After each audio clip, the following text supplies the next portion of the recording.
Assalamualaikum warahmatullahi wabarakatuh. Perkenalkan, nama saya Sarmila, NIM 19014144071 dari kelas 5B PGSD. Di sini saya akan membuat tugas UAS pembelajaran bahasa Indonesia dengan dosen pengampu Muhammad Sulham SPD MPD. Assalamualaikum warahmatullahi wabarakatuh. Apa kabar hari ini adik-adik? Sehat? Ya, alhamdulillah sehat semua. Ada yang tidak hadir hari ini? Hadir semua? Ya, alhamdulillah.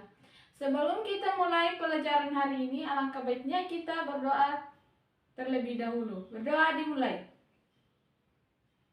Selesai.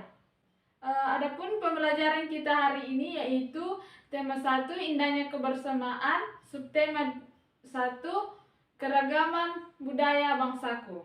Kita akan bahas muatan bahasa Indonesia tentang gagasan pokok, di mana gagasan pokok selalu berdampingan atau selalu berdirikan gagasan pendukung, yang artinya setiap ada gagasan pokok selalu ada gagasan pendukung di dalamnya. Pasti sering baca buku ya, membaca buku cerita, sepertinya membaca buku cerita, membaca buku dongeng, membaca majalah, koran, bahkan buku pelajaran sehari-hari kalian. Nah di setiap bacaan buku kalian itu pastikan ada kalian baca di situ tersebut pasti terdapat di dalamnya sebuah paragraf. Nah, paragraf dikatakan sempurna apabila di dalamnya terdapat gagasan pokok. Nah, gagasan pokok pendukung, kalian pasti bertanya-tanya, gagasan pokok dengan gagasan pendukung itu apa? Nah, gagasan pokok dalam setiap paragraf terdapat 5 kalimat, di mana 1 kalimat menjadi gagasan pokok dan 4 lainnya akan menjadi gagasan pendukung. Paham? Nah, ingat ada di dalam 1 paragraf hanya terdapat gagasan pokok, lainnya menjadi gagasan, yang lainnya itu menjadi gagasan pendukung. Ya, benar sekali. Nah, di dalam suatu paragraf hanya terdapat gagasan pokok, yang lainnya itu menjadi gagasan pendukung. Nah, kalian pastikan bertanya-tanya, apakah itu gagasan pokok? Nah, baiklah, ibu akan menjelaskan apa itu dimaksud gagasan pokok. Gagasan pokok adalah ide utama yang dibahas dalam satu bacaan, baik kalimat ini ataupun kalimat paragraf. Nah, gagasan pokok ini disebut juga utama ide pokok atau pikiran. Gagasan pokok biasanya ditemukan di awal paragraf ya. Nah, atau di akhir paragraf. Nah, seperti itulah yang dimaksud dengan gagasan pokok. Masih kita ingatkan, gagasan pokok itu dalam satu paragraf hanya bisa kita temukan di awal atau di akhir sebuah paragraf.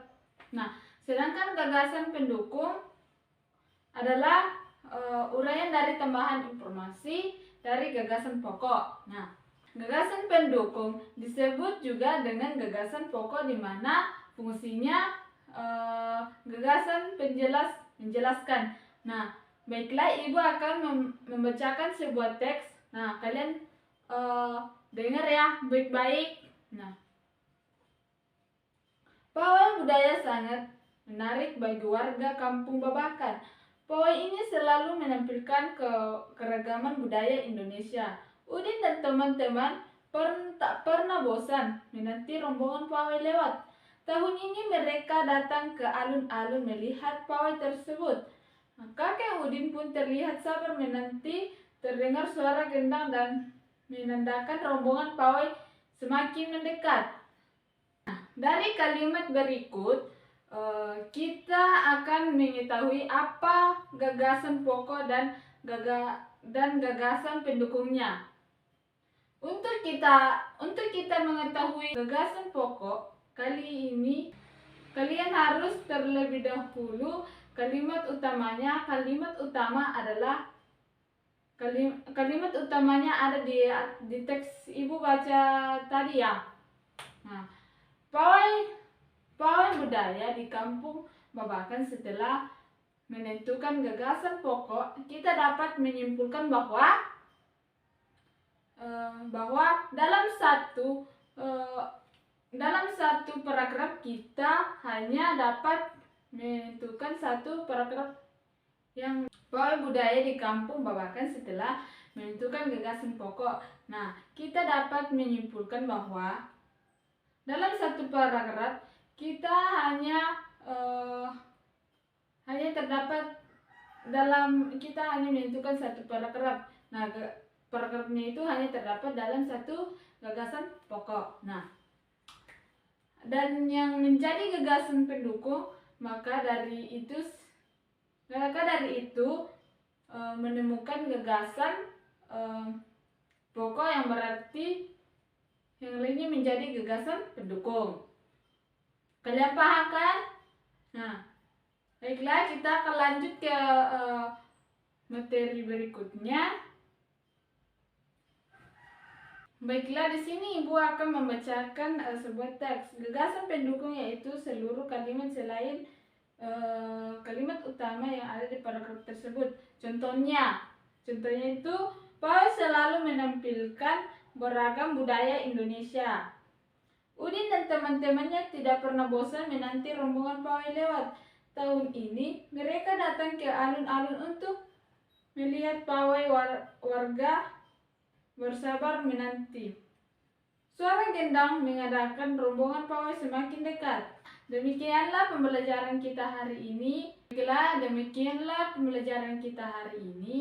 Kita akan lanjutkan di pertemuan berikut ya. Sebelum kita pulang, marilah kita berdoa dengan sesuai keyakinan kita masing-masing. Berdoa dimulai.